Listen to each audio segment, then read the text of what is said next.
The pace of transformation of the APAC payment landscape is extremely fast, bringing new agile players, disrupting traditional actors of this market.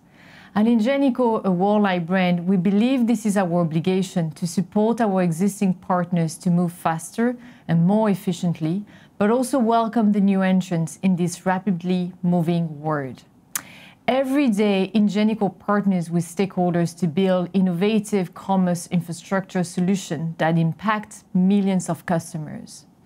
Welcome to our APAC Partner News video series. I'm Marion Bernardi. I'm Head of Marketing for APAC Ingenico TSS. On a regular basis, we will put the light on some of our partners and invite them to share with us their activities and future plans, but also their views on some of the market trends in payment. Today, I'm excited to welcome Johnny Hang, Head of Payment Innovation and Partnership for Jeripay. Good afternoon, Johnny. Bonjour, Mario. So I'm excited to have you with us today to talk, of course, about Jeripay. So maybe the first question for people from our audience who don't know, what is Jeripay? Can you tell us a little bit more? What are the activities of Jeripay and a little bit of your story? Sure, thank you. Thank you for the invitation by Ingenico, and I'm very glad to be here. Jeripay, I think we have grown since 2017. Today we have close to 8,000 terminals deployed in about 3 to 15 malls today. Okay. And it is still growing. Like malls, that is like Mercatus, Landless, and recently we actually acquired, we have been proud to be working with Marina Bay Sands. Wow. This is an integrated resort. So have you been there? I've been there, of course.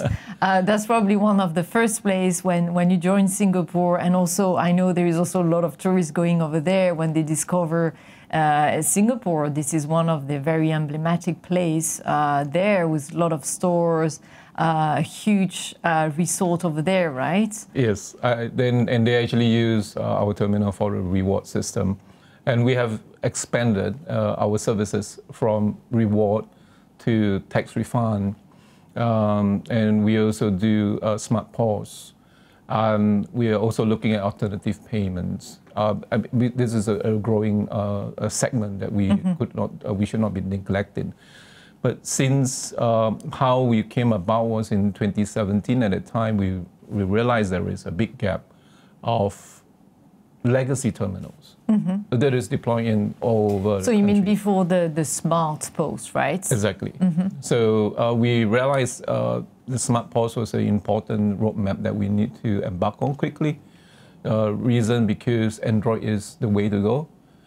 And we realized that to push down application with the old technology required a lot of work. And then, most of the time, if you understand the whole terminal landscape, especially the old terminal, you get to go onto the ground, replace the terminal if you want to do more. And so we imagine that when we think about the number of terminals that you have is automatically multiplied a lot, the work that needs to be done, right? Yeah, and because of the Android, we realized that there is a lot of open API that we can actually work with, and which I will touch a bit more on why we work with Ingenico on this. And I think it's also talking about API, automatically we think about open ecosystem.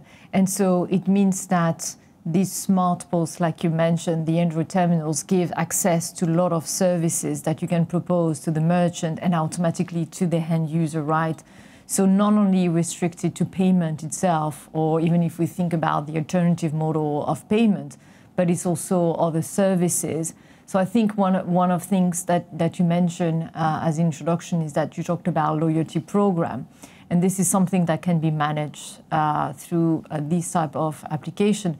But I imagine there is also other services, right? Yeah, so bringing back a bit of the history of the vouchers that has been deployed in the departmental store or malls itself. The biggest challenge the mall faced was that they could not reconcile timely for most of the vouchers being issued out. So they also have problem with fraud.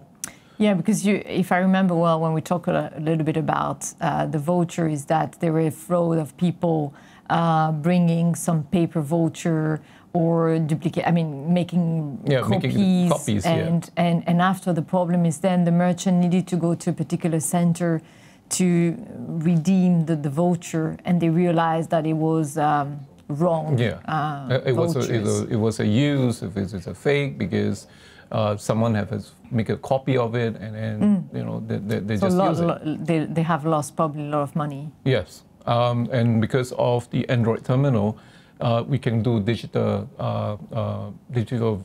application on the mobile phone using a QR code, and then it is all real time.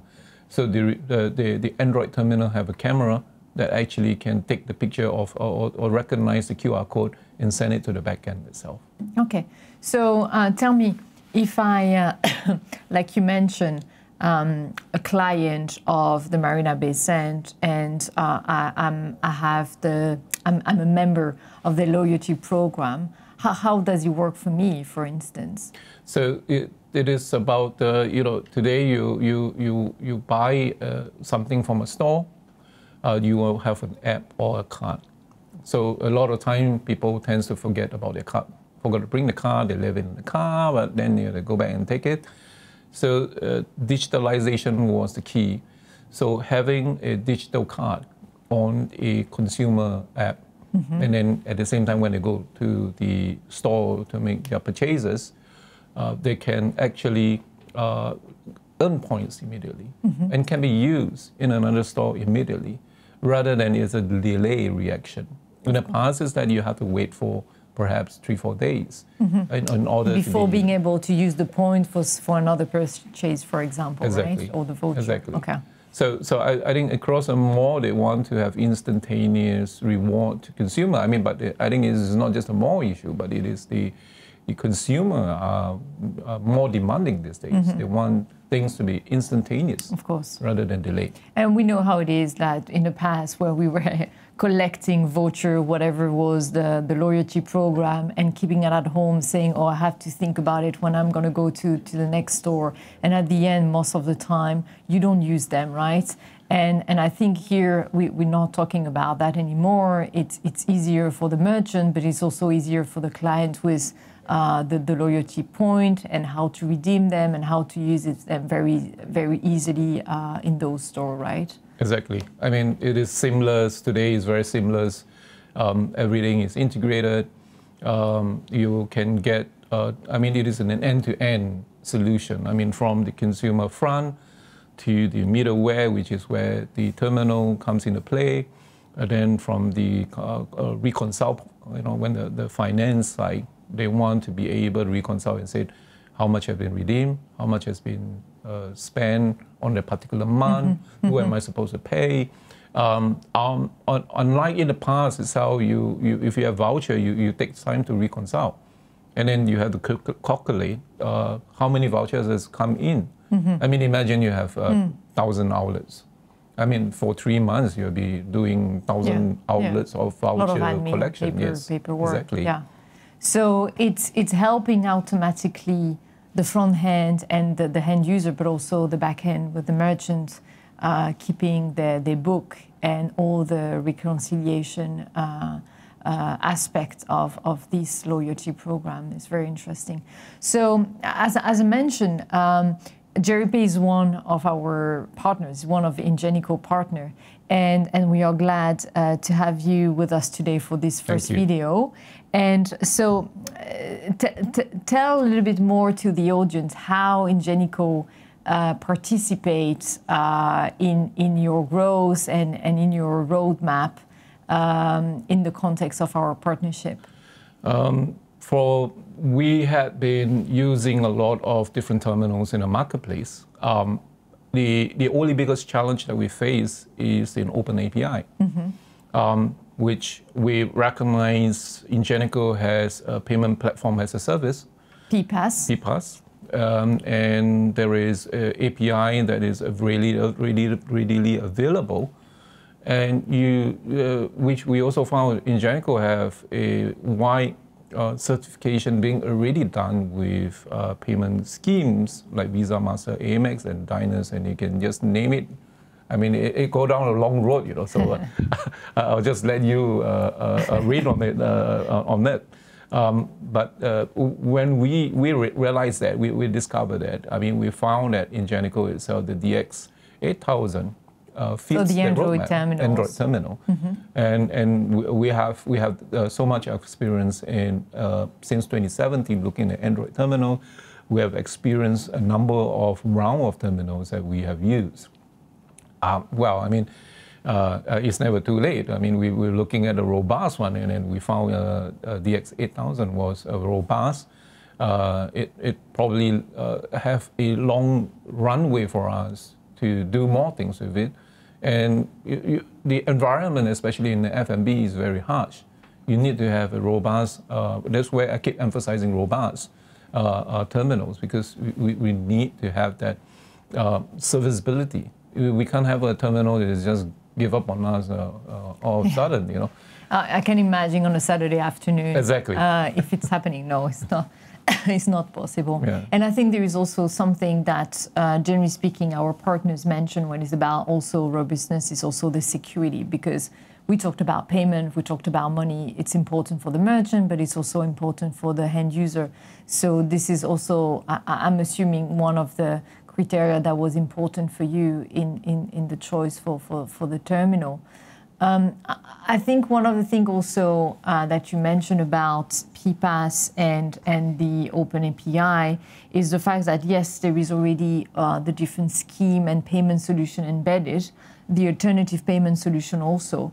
But I think it's also the different services, and because it offers a catalog of services. So with this idea of bringing additional value to the payment itself for your merchant and for the client when they visit the store and purchase. So I think what it would be interesting probably for the audience today is to know a little bit. So we talked about the loyalty program. I think it's quite clear in the shopping center and how people can use it related to the redemption of the voucher, for instance.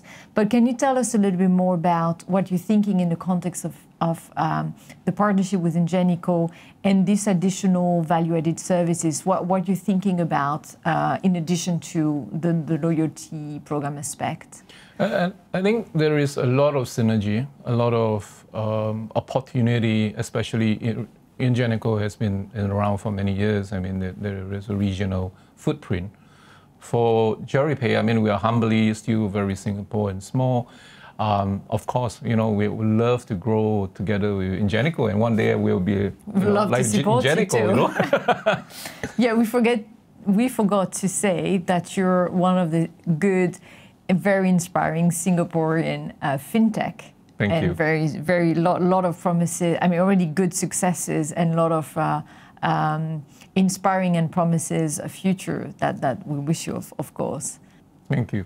I think for us, we still have to remain very humble. The reason is because a lot of malls in Singapore and, you know, Ingenico too, and a lot of partners have given us a lot of opportunity to work together. I mean, partnership is something that we hold forth and we believe in, especially when we look at the competitive landscape today.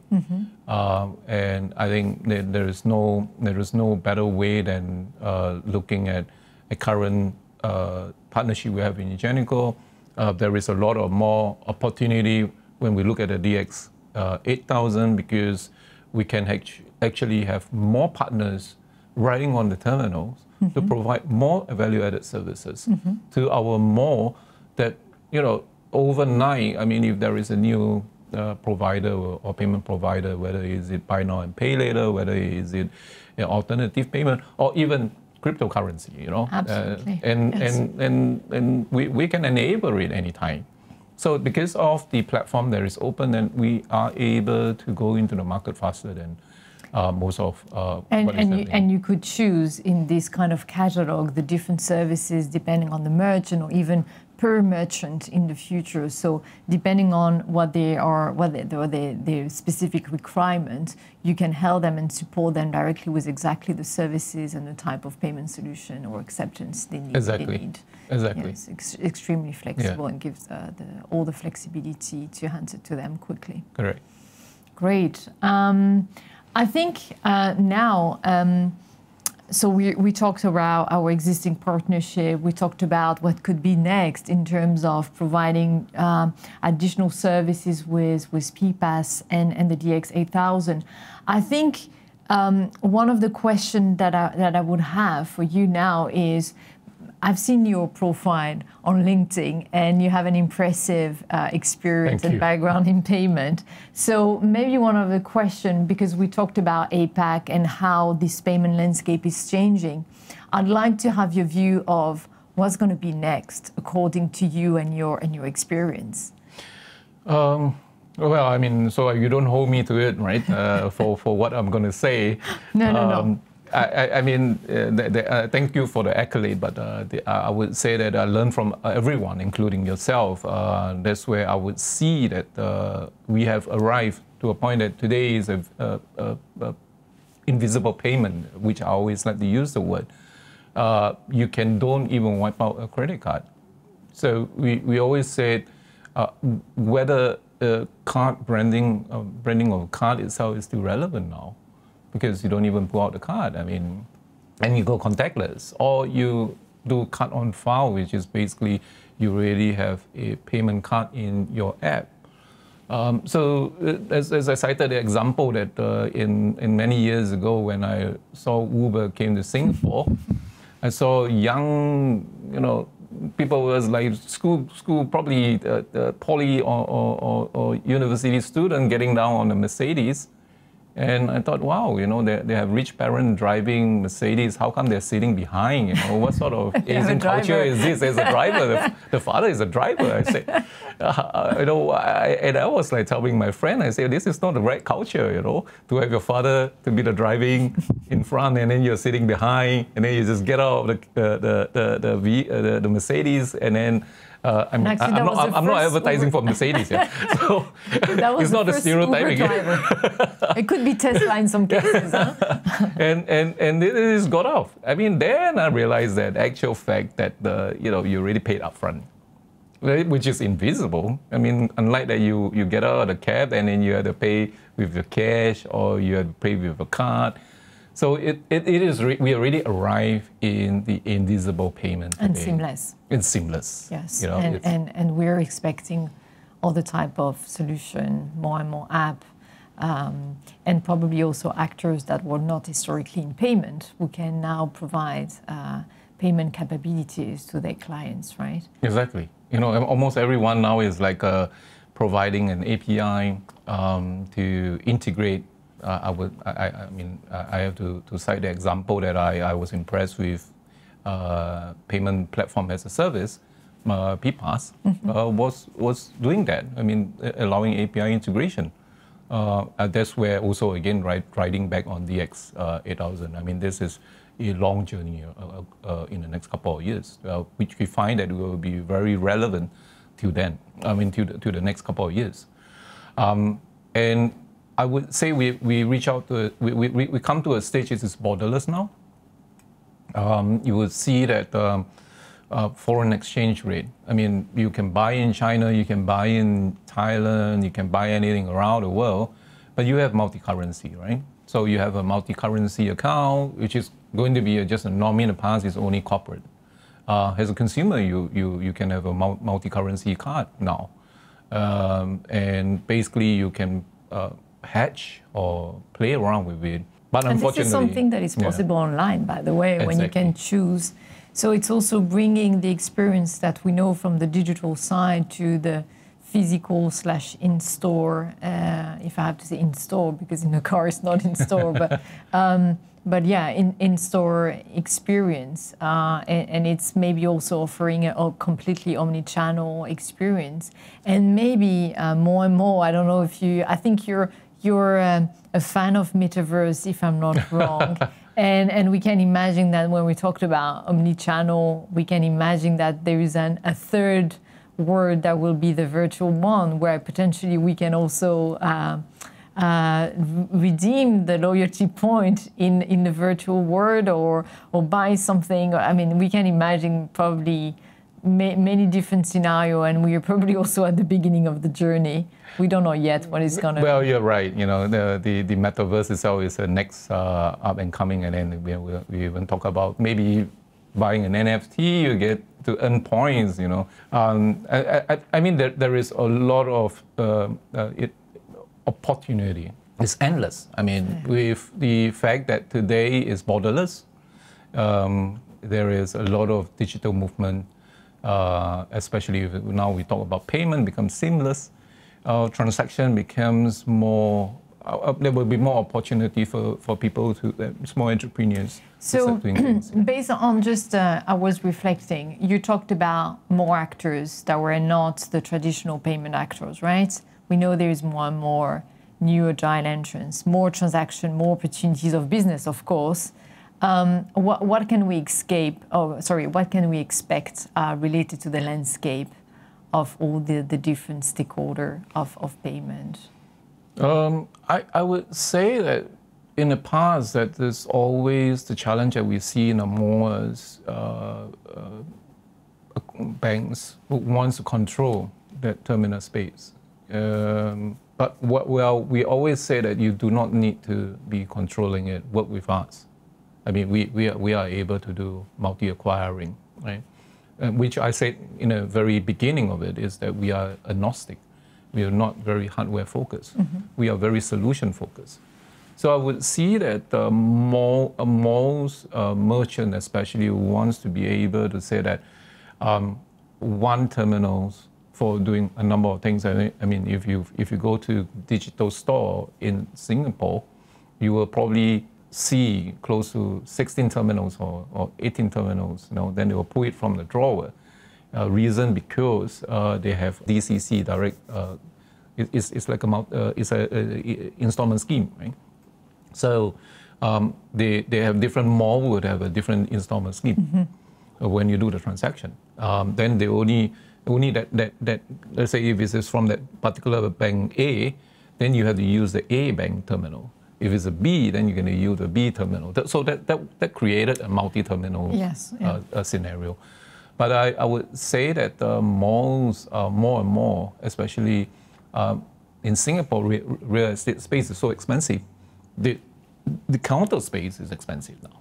Mm-hmm. So instead of so many terminals, there is a likely high chance. I mean, this is the chances that we want to go into a single terminal for everything. And you want to offer also a seamless experience for the user. So it takes more time depending on if there is more devices to use, more paperwork, and this is where we're managing. For cashiers, I mean, for the service staff, they should be looking and focusing on service rather than looking at, which terminal should I use? Yeah, of course, of course. Yes.